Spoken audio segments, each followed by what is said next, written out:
Kanchipuram Vakula silks నాణ్యత మా ప్రాధాన్యత. మదీనాగూడ, మియాపూర్, హైదరాబాద్ లో త్వరలో శుభారంభం.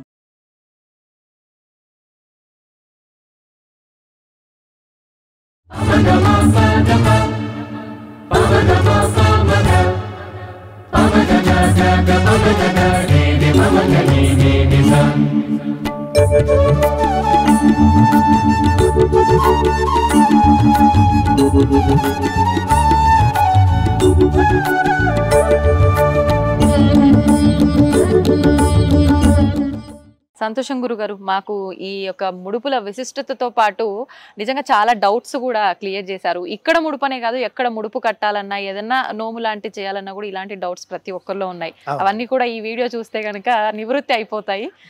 ఇంకొక చిన్న డౌట్ గురుగారు, దీనికి సంబంధించి కాదు, మామూలుగా రుద్రాక్షలు అంటే మన ప్రాంతంలో ఎక్కువగా పెరిగేవి కావు, అది ఎక్కువ చల్లగా ఉండే ప్రదేశాల్లో పెరుగుతుంటాయి, చూస్తూ ఉంటాం. కానీ ఇక్కడ మన క్షేత్రంలో చూస్తే రుద్రాక్ష చెట్టు కూడా కనిపిస్తోంది. దీని గురించి ఒక్కసారి మనం మాట్లాడుకుందామా? ఇది సహజంగానండి దేవతా వృక్షాలు అని మీకు కొన్ని ఉంటాయండి. ఈ దేవతా వృక్షాలు అన్ని చోట్ల పెరగవు, గుర్తుపెట్టుకోండి. ఓకే. తులసి చెట్టు చాలా మన భాషలో చెప్పాలంటే సున్నితమైనదండి.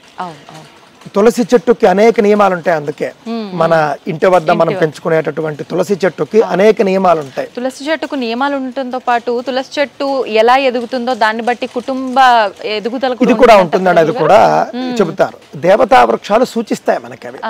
కావున తులసి, మారేడు, ఔదుంబరం అంటే మేడి, రావి, మర్రి, మోదుగ, వేప ఇవన్నీ కూడా దేవతా వృక్షాలండి.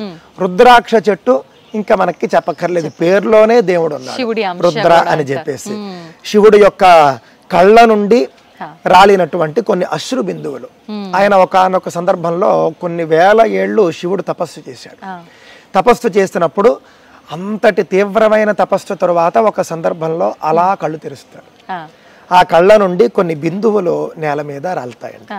ఆ బిందువుల నుండి పుట్టినటువంటిదే రుద్రాక్ష చెట్టు. రుద్ర అంటే శివుడు, అక్ష అంటే కళ్ళండి, అక్షి అంటే. ఆ విధంగా రుద్రాక్ష అనేటటువంటిది సొంతంగా శివుడి కళ్ళ నుండి ఉద్భవించింది దేవతా వృక్షం. ఇలాంటి దేవతా వృక్షాలు మనకి ఎక్కడంటే అక్కడ పెరగవండి. చాలా మంచి సారవంతమైన భూమి ఉండాలి, దానికి చాలా మంచి వాతావరణం కూడా ఉండాలండి. అందుకే మనకు రోజు కూడా తులసికి మనం ఎందుకు పూజ చేస్తామంటే తులసి ఎదగడానికి ఆ యొక్క పూజ అనేది ఉపయోగపడుతుంది. పూజ ఎదగటానికి కూడా ఉపయోగపడుతుంది. ఇందులో రహస్యం ఏంటంటేనండి, చాలా మంది చెప్పరు. ఒక పరిశోధన ఒకటి ఉందిటండి. ఆ పరిశోధన ఏమిటంటే, ఒక అడవిలో, ఇది అమెరికాలోనే చేసినట్లుగా ఉన్నారు, ఎక్కడ చేశారో నాకు గుర్తులేదు, కానీ ఒక చోట ఏం చేశారంటేనంటండి, ఒక గ్రూప్ ఆఫ్ పీపుల్ ఒక చెట్టు వద్దకు వెళ్ళి రోజు ఆ చెట్టును తిడుతూ ఉండడం, రోజు ఆ చెట్టును దూషిస్తూ ఉండడం, రోజు ఆ చెట్టుని మానసికంగా బలహీనం చేసినట్లుగా మాట్లాడడం. మనుషులతో ఎలా అంతేనండి. ఒక సాటి మనిషిని ఏ విధంగా మనం పూర్తిగా అసలు ఒక ఇది చేస్తామో ఆ విధంగా ఒక చెట్టుని చేశారండి ఒక చోట. ఇంకో చోట మాత్రం ఏం చేశారంటే, చక్కగా ఆ చెట్టు వద్దకు వెళ్ళి రోజు నీళ్లు పోయడం, ఆ చెట్టుని ప్రేమగా చూసుకోవడం, ఆ చెట్టు వద్ద ఒక ఆహ్లాదకరమైనటువంటి వాతావరణం ఏర్పరిచారన్నమాట. రెండు మార్పులు గమనించారు. గమనిస్తే రోజు తిడుతున్నటువంటి చెట్టు చిట్ట చివరికి చచ్చిపోయే స్థితికి వచ్చిందండి. రోజు ఎంతో సంతోషకరంగా మంచిగా చూసుకున్నటువంటి చెట్టు మంచి అభివృద్ధి సాధించింది. ఇది వేల ఏళ్ల క్రితమే మన వాళ్ళు గమనించారండి. అందువల్లనే మనకు దేవతా వృక్షాలు, మనకు మేలు చేసే దేవతా వృక్షాలు ఏవైతే ఉన్నాయో వాటిని పూజించడం అనేది మన సంస్కృతిలో చేరింది. రోజు పూజించి, మనకు పూజల్లో ఏముంటుందండి, తులసమ్మవారిని మనం స్తుతిస్తాం, చక్కగా మనం భక్తిగా నీళ్లు పోస్తాం, అలాగే ధూపం ఇస్తాం, దీపం ఇస్తాం, నైవేద్యం ఇస్తాం. మహాభారతంలో ఉంది మనకు. మహాభారతంలోనండి వృక్షశాస్త్రం మీకు చెబుతారు. ఆ వృక్షశాస్త్రంలో ధూపం ఇవ్వడం ద్వారా, నీళ్లు పోయడం ద్వారా, పూజ చేయడం ద్వారా, వీటన్నింటి వల్ల కూడా చెట్ల వృద్ధిలో మార్పు ఉంటుందని దాంట్లో ఉందండి. అందులో అంటే నీళ్లు, చెట్లు వాటి యొక్క వేళ్ల ద్వారా నీటిని తాగుతాయి అనేటటువంటిది మనకు మహాభారతంలో మొట్టమొదట మనకు కనిపిస్తుంది. తర్వాత మనకు తాజాగా శాస్త్రవేత్త జగదీష్ చంద్రబోస్ గారు చెప్పడం జరిగిందండి. ఆ విధంగా చెట్లకు కూడా భావోద్వేగాలు ఉన్నాయి. అది భారతీయ శాస్త్రవేత్త జగదీష్ చంద్రబోస్ గారే లోకానికి తెలియజేశారు, చెట్లకు కూడా భావోద్వేగాలు ఉన్నాయని. కావున మనం ఏదైనా ఒక చెట్టును మనం భక్తిగా చూసుకుంటే అద్భుతంగా పెరిగి మనకు అద్భుతమైన ఫలితాలు ఇస్తుంది. అవును. కావున ఇలాంటి దేవతా వృక్షాలు అనేటటువంటివి పెరగడం చాలా కష్టం అండి. కానీ రుద్రాక్ష చెట్టు మీరు చూస్తే ఈ ఆశ్రమంలో ఇంత అద్భుతంగా పెరుగుతున్నది. మళ్ళీ దేవతా వృక్షాల్లో రుద్రాక్ష చెట్టు కాస్త మళ్ళీ డిఫరెంట్. రుద్రాక్ష చెట్టు చల్లని ప్రదేశాల్లో ఎక్కువగా పెరుగుతూ ఉంటుంది. కానీ ఇక్కడ మీరు వేసవ కాలంలో చూస్తే టెంపరేచర్ ఎంత ఉంటుందో మీకే తెలుసు, 45 వరకు వెళ్ళిపోతుంది. అయినా ఇక్కడ రుద్రాక్ష చెట్టు అద్భుతంగా పెరిగింది. ఇది క్షేత్ర మహిమగాను పూజ్య స్వామీజీ వారి మహిమగాను నేను భావిస్తూ ఉన్నాను. నిజంగానే తెలిసిపోతుంది గురుగారు, ఆ మహిమ అనేది ఉండే ప్రశాంతమైన వాతావరణంలో మనం ఎంత ప్రశాంతంగా ఉంటున్నామో ఇదొక నిదర్శనం. అయితే మీరు అన్నట్టుగా ఇలాంటి వింతలు ఇంకొన్ని ఆ విశేషాలని తెలియజేస్తున్నాయి కళ్ళకు కట్టినట్టుగా. గురుగారు, ఇప్పుడు ఈ రుద్రాక్షలు వచ్చిన తర్వాత ఎవరైనా తెంపొచ్చా వాటిని, ఏంటి, ఎలా వాటిని మళ్ళీ ఏమైనా చేయాల్సి ఉంటుందా, పూజలు? అంటే ఇక్కడ ఈ చెట్టుకి సంబంధించి పబ్లిక్ ఎవరికి కూడా అనుమతి లేదండి. పబ్లిక్ తెంపుకోవచ్చు అని మనం మొదలు పెట్టామనుకోండి, అసలు ఒక కాయ ఉండదు చెట్టుకి. కావున అలాంటి అనుమతి లేదు. దర్శనం చేసుకుని వెళ్ళడమే. ఈ కాయల్ని ఇక్కడి ఆశ్రమ వాళ్ళే సేకరిస్తారు. సేకరించి అవకాశం ఉన్నప్పుడు భక్తులకు ఇస్తూ ఉంటారండి. మామూలుగా కాయ పండిన తర్వాత ఆ పండు నేల మీదకి రాలిపోతుంది. రాలిపోయిన తర్వాత మనం పైన ఉన్నటువంటి స్కిన్ అంతా కూడా తీసేస్తే లోపల మీకు రుద్రాక్ష ఉంటుంది.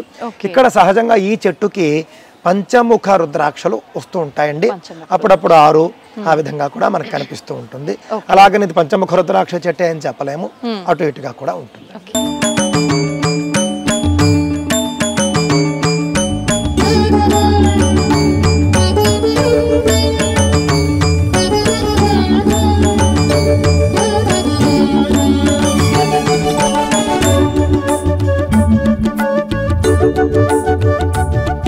గురువుగారు చెప్పారు మనం నెక్స్ట్ చూడబోయేది క్షేత్రంలో రాశివనం అని. మనం రకరకాల వనాల గురించి విన్నాం, కానీ రాశివనం అనేది వినటానికి కొత్తగా ఉంది. ఇప్పుడు గురుగారితో మాట్లాడి అసలు ఈ వనం ప్రత్యేకత ఏంటి, ఇక్కడ ఏముంటాయో అడిగి తెలుసుకుందాం. గురుగారు, ఇప్పుడు రాశివనం అన్నారు, మరి అంటే ఆ వనం అని చెప్పి ఈ వనం అని చెప్పి రకరకాల పేర్లతో వనాలు అయితే ఉంటూ ఉంటాయి. రాశివనం అనేది చాలా కొత్తగా ఉంది వినటానికి. నిజంగా అంతే కొత్తగా ఉంటుందా చూడటానికి కూడా? అసలు ఏంటి విశిష్టత కూడా తెలియదు. మనకు మహాత్ముల వల్ల కలిగే ప్రయోజనాలు ఇవేనండి.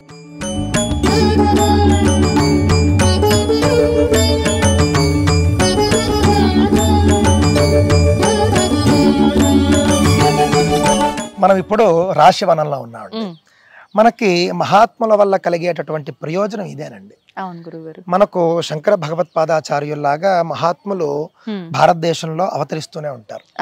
ఆ విధంగా పరమ పూజ్యులు గణపతి సచ్చిదానంద స్వామీజీ వారు ఈ యొక్క రాశివనం అనేటటువంటి ఒక కాన్సెప్ట్ ని తీసుకొని వచ్చారు. ఇది పురాణాల్లో ఉన్నదే. ఏమిటి రాశివనము అని అంటే కనుక 12 రాశులకు కూడా 12 చెట్లు ఉన్నాయండి. రాశికి చెట్టు అంతేనా? అంటే మేషరాశికి ఒక చెట్టు, ఆ విధంగా 12 రాశులకు ఉంటుంది. 27 నక్షత్రాలకు కూడా 27 చెట్లు ఉంటాయి అక్కడ.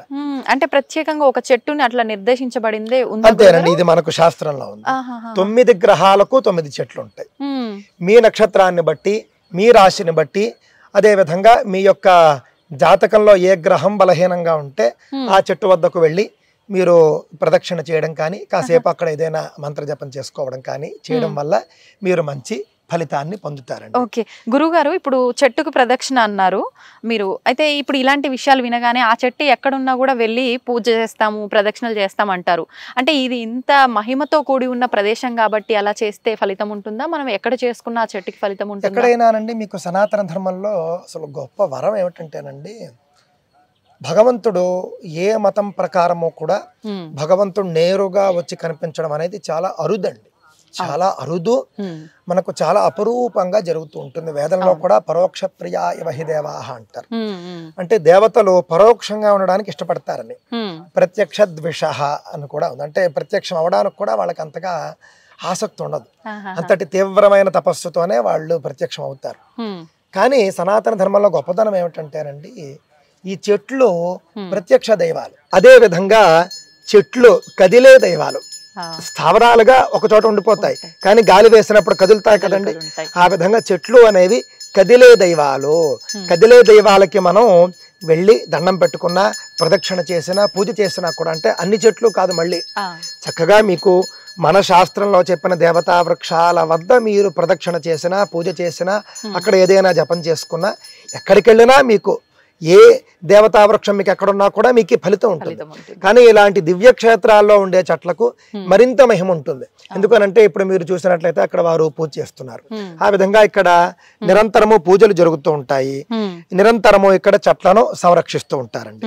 ఈ చెట్టు మీరు చూశారనుకోండి, ఇది అడవి మామిడి చెట్టు. అక్కడ మీకు రాశారు చూడండి మీరు, అడవి మామిడి చెట్టు. ఈ అడవి మామిడి చెట్టు హస్త నక్షత్రం వాళ్ళది. ఓకే, ఇప్పుడు నక్షత్రంలో కూడా మళ్ళీ పాదాలు అని ఉంటాయి కదా గురుగారు, ఏ పాదం వాళ్ళ? మీకు 4 పాదాలు అనండి. మీకు ఎన్ని పాదాలు ఉంటే అన్ని పాదాలకు కూడా ఒకే చెట్టు, నక్షత్రానికి ఒక చెట్టు అంతే. ఓకే, ఇప్పుడు ఈ గుడి చుట్టూ ప్రదక్షిణ చేసి పసుపు కుంకుమ అలంకరించి అలా చేయాలా గురుగారు? ఎలా లేదండి, ఇక్కడ ప్రదక్షిణలు చేసి ఒక పువ్వు వేసుకుంటే చాలు నన్ను అడిగితే. ఇంకా బొట్లు పెట్టుకోవచ్చు, పసుపు కుంకుమ కూడా సమర్పించుకోవడం మంచిదేనండి.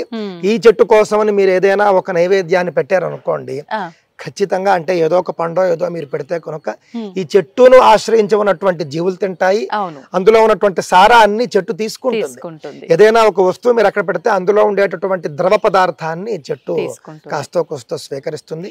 చెట్టును ఆశ్రయించి ఉన్నటువంటి కొన్ని సూక్ష్మ జీవులు ఉంటాయి, అవి తింటాయి. తద్వారా కూడా మీకు చాలా మంచి జరుగుతుంది. ఒక జీవికి భోజనం పెట్టిన ఫలితం కూడా వస్తుంది.